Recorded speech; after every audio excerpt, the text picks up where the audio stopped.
دیکھیں قاسم خان کے اوپر ان کو شرم آنی چاہیے. یہ جو 2 منسٹرز ہیں جو ان کے جو بیچارے وہ آتے ٹی وی پہ ان کو بٹھا دیتے ہیں, کیا نام ہے وہ تاڑڑ اور وہ ازما بخاری, اس کے خلاف پٹیشن ڈال رہے ہیں.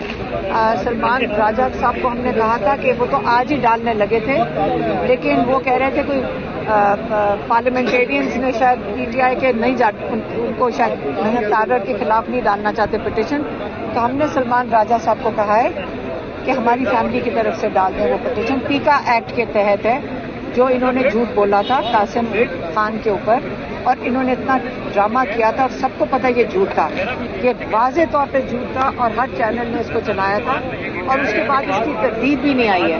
تو اس لیے ہم ان کے خلاف تاڑڑ اور یہ جو ازما بخاری ہے ان کے خلاف بالکل پٹیشن ڈالیں گے. پیکا جو انہی کے ایکٹ بنائے ہوئے اسی کے تحت انہی کے اوپر ڈالیں گے. جیسا کہ آپ نے کہا کہ بنائی گئی میرے خیال سے یا آزاد صاحب اب ازما بخاری اور تاڑڑ صاحب کسی ایکٹ کے تحت ہم جیل جائیں گے. اچھا یہ بتائیے, آپ 35 منٹ کی ملاقات میں عمران خان صاحب نے قاسم خان کو کیا باتیں کی ہیں, کوئی آپ تھوڑا جو وہ بتا دیا آپ کو, پہلے بتا دیا.